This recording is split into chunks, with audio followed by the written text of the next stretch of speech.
Imagine this. You're locked in a pitch-black chamber, the air growing thick and stale, your fingers raw and bleeding as you claw at the stone walls. No screams escape. The mortar seals you in like a forgotten tomb. But in that suffocating darkness, you etch a cross. One line, then another, a desperate prayer carved into eternity. Now multiply that horror by 23. These weren't just women. They were nuns, sworn to a life of peace, who faced something worse than a quick death. Their story? It's been buried for centuries, but those crosses, they still remain. Welcome to a tale that will chill you to the bone. Hey everyone, it's your history whisperer here, diving into the shadows of the past where empires crushed souls but couldn't erase faith. Today, we're uncovering what the Ottomans did to 23 nuns in the hills of Thessaly, a nightmare so twisted it makes quick mercy seem like a gift. If you've ever wondered how far human cruelty can stretch, or why some scars on stone whisper louder than any battlefield cry, stick around. Because this isn't just history. It's a ghost story etched in rock, and by the end, you'll see why those crosses endure as a silent scream against oblivion. Let's step back into 1821, when Greece's fight for freedom ignited, and one convent became ground zero for unimaginable terror. Picture the landscape first, because visuals pull you in, right? Thessaly's hills roll like frozen waves under a merciless sun, dotted with olive groves that twist like old men's fingers. Nestled in a fold of those hills stands the Convent of Saint Sophia, a squat stone fortress of faith. Built centuries ago by Byzantine hands, its walls are thick as a mother's embrace, meant to shield the sisters from the world's chaos. Inside, 23 nuns live a rhythm of prayer and toil, dawn chants rising with a mist, afternoons tending herb gardens that smell of lavender and regret, evenings lit by flickering oil lamps as they embroider linens with golden threads. Their leader, Mother Eirene, a woman in her 60s with eyes like polished obsidian and a voice that could calm a storm, guides them. These aren't fragile flowers. They are steel-willed devotees, daughters of a faith that survived Roman legions and icon-smashing emperors. But in 1821, the air hums with rebellion. The Greek War of Independence erupts like a powder keg, villages rising against the Ottoman yoke that's choked them for 400 years. Whispers of freedom spread like wildfire, Ali Pasha's armies clashing with rebels, massacres in the Peloponnese where entire villages burn. Up in Thessaly, the Ottomans, though Janissaries forces with curved swords and eyes hardened by endless conquest, patrol like wolves scenting blood. They tax the air you breathe, seize sons for harems or harems forced labor, and view Christian crosses as insult to the crescent moon. Infidels, they call the Greeks, and in rebellion's shadow, that word justifies anything. Now, think about this. What would you do if hoofbeats thundered toward your sanctuary? The sisters hear it first at Vespers, the distant rumble, like thunder chasing a storm. Mother Eirene sends a novice to the bell tower. The girl returns pale as chalk, Ottoman banners. Mother, 100 strong. They are coming for the village below. Panic ripples through the convent like a stone skipped on water. The villagers, farmers, shepherds, a handful of fighters, flee to the convent's gates, begging shelter. Hide us, they cry. Mothers clutch babes to their breasts. Old men grip pitchforks like talismans. Mother Eirene doesn't hesitate. The Lord built these walls for such an hour, she says, her voice steady as an anchor. Gates creak open, and the convent swells. 23 nuns, 50 villagers, a desperate hive buzzing with muffled sobs. As night falls, the Ottomans arrive. Torches bob like fireflies from hell, illuminating turbans and scimitars glinting under stars. Their commander, a brute named Hassan Bey, scarred from Balkan campaigns, with a laugh like grinding gravel, dismounts and pounds the gates. Open, dogs of the cross, or we'll smoke you out like rats. The sisters huddle in the chapel, rosaries clicking like frantic heartbeats. Outside, the villagers arm themselves with whatever's at hand. Sighs, boiling oil from the kitchen vats. A few young men, fueled by tales of Missolonghi's heroes, vow to fight. But Mother Eirene knows better. She's seen Ottoman sieges before, witnessed friends flayed alive for hiding rebels. We pray, she whispers, and we choose our end. Here's where the story twists. Friends, where defiance meets doom. Dawn breaks bloody. The Ottomans scale the walls with ladders, arrows whistling like vengeful spirits. Screams erupt as steel meets flesh, villages cut down, women dragged by hair, children bayoneted in the date. The nuns fight too, not with blades, but barricades of benches and hymnals. One sister, young Anna with fire-red hair, hurls a candelabrum, scalding an attacker's face. He howls, and in rage, runs her through. Her blood spatters the altar like unholy wine. Mother Eirene rallies the rest. To the crypt! Seal the door! They flee downward, into the convent's underbelly, a labyrinth of catacombs carved by ancient monks, cool and echoing with a drip of unseen water. 23 nuns cram into the deepest chamber, a vaulted room no bigger than a modest parlor, its walls rough-hewn from mountain stone. Behind them, the villagers' cries fade to gurgles. The Ottomans, victorious and feral, loot the upper halls, icons smashed, vestments torn for rags, the convent's silver chalices melted in hasty fires.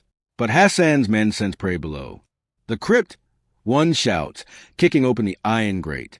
Torchlight dances on their faces, sweaty, triumphant, cruel. The sisters link arms, a human chain of white habit stained with soot and sorrow. What now, infidel dogs? Mother Eirene spits, her chin lifted like a queen's. Hassan Bey descends, his boots echoing like Judgment Day. He surveys them, 23 women, faces gaunt but unbroken, clutching crucifixes like shields. No gold here, no ransom. Just faith, that most hated enemy. He circles them slowly, like a shark scenting weakness. You hid rebels, he growls in broken Greek. For that, death. But his eyes linger on their youth, their purity. Whispers among his men, suggestions of worse fates, the harems of Istanbul waiting for broken spirits. Mother Eirene reads it all. She's heard tales from escaped sisters, violations that scar deeper than knives, souls shattered into silence. Better death, she thinks, but not just any death. A witness, a testament. Spare the others if we go quietly, she bargains, voice like velvet over steel. Hassan laughs, a bark that chills marrow. Others? There are no others. But you'll suffer as Allah wills. His will, though, is whim. No quick blades for these. Immurement, the ancient curse, whispered in. Ottoman courts as fit for witches and heretics, walled alive, left to the slow kiss of starvation and thirst. It's not mercy, it's erasure. No body to bury, no grave to mourn. Just ghosts and stone. The sisters know the word. It's haunted monastery since Rome's fall. But do they fight? No. Mother Eirene steps forward. Then wall us as one. Let our God hear our last breaths. Imagine the horror unfolding, viewers. The Ottomans drag stones from the crypt's own floor, massive slabs, heavy as sin. Mortar mixes in a cauldron, grey sludge bubbling like witches' brew. The sisters kneel in prayer, voices rising in a final liturgy. Kyrie eleison, Lord have mercy. One by one, they enter the chamber. First the eldest, Sister Theodora, 78 and bent like a reed, whispering psalms as hands shove her in. Then the young ones, nuns barely 18, eyes wide as saucers, clutching each other's sleeves. Mother Eirene last, turning to face her captors. Remember this, she says. Our crosses will outlast your empire. The door, a makeshift wall of stone and slime, rises brick by brick. Grunts of labor, the scrape of trowels. A final sliver of light, a sister's hand pressing against it, fingers splayed in blessing. Then, nothing. Sealed. Outside, the Ottomans celebrate. Fires roar in the courtyard, lamb roasting on spit stolen from the kitchens. Hassan toasts his victory, ale slushing from looted flagons. The village burns below, smoke curling like accusatory fingers. They leave at dusk, 23 ghosts lighted in their ledger, the convent a smoldering shell. Thessaly quiets, rebellion flickering but unbroken. Months pass. The war rages, Navarino's Bay, where Allied ships shatter Ottoman fleets, Missolonghi's siege, where Byron falls. Greece claws toward freedom. But the convent? Forgotten, overgrown with thorns and regret. Fast forward 2 years. A band of Greek fighters, ragged revolutionaries, sense of gunpowder and pine, stumbles on the ruins. Led by a captain named Demetrius, scarred from Pharsalus fields. They seek shelter. This place reeks of death. One mutters, kicking rubble. But Demetrius, a devout man with a locket of his mother's icon, feels a pull. Clear the chapel, he orders. They do, uncovering the crypt's sealed door. Dust motes dance in torchlight as they pry stones loose. Mortar crumbles like dry bone. And then air rushes out, stale and sour, carrying faint echoes of chant. They break through. The chamber reveals itself, a tomb of horror. 23 skeletons, huddled in eternal vigil, some kneeling, skulls bowed, others sprawled, arms outstretched as if reaching for dawn.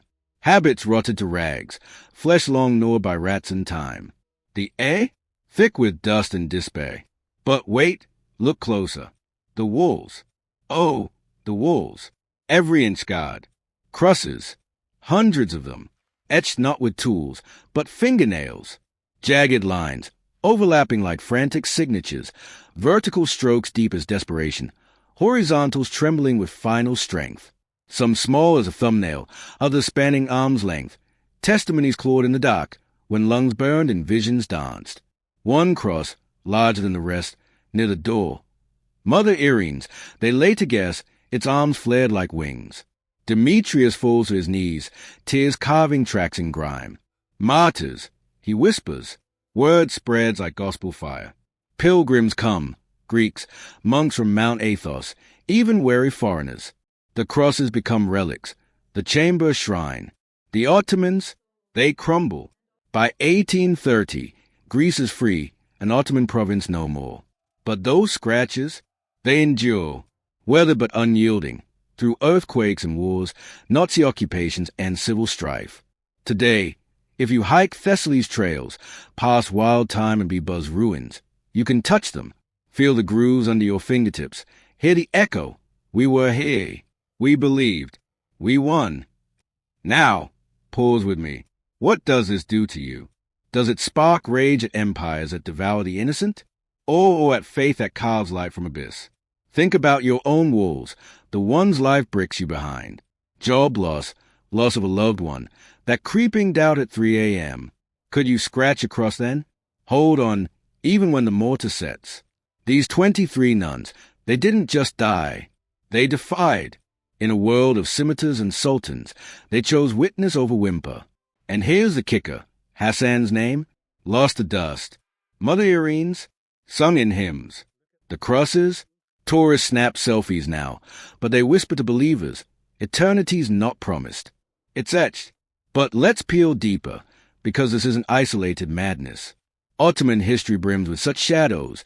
Chios in 1822, where 25,000 Greeks slaughtered, women hurled from cliffs.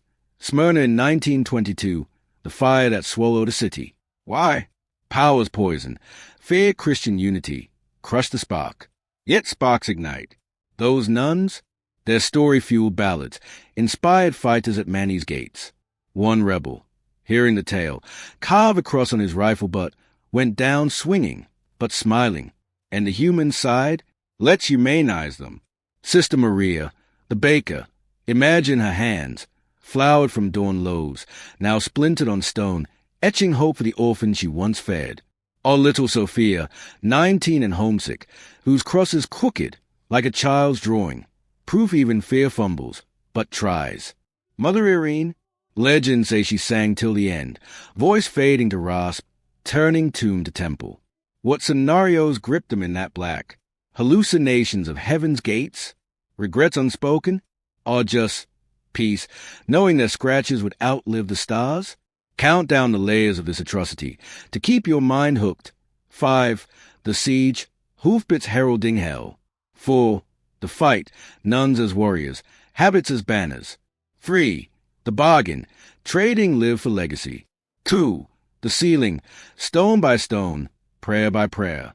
1. The legacy, crosses that mock mortality. Friends, as we wrap this veil of shadows, remember, history isn't dates and dynasties. It's these women, these walls, these whispers. Worse than death? Erasure. But they refused. Their crosses remain. A challenge. What will you etch in your dark? If this gripped you, smash that like button.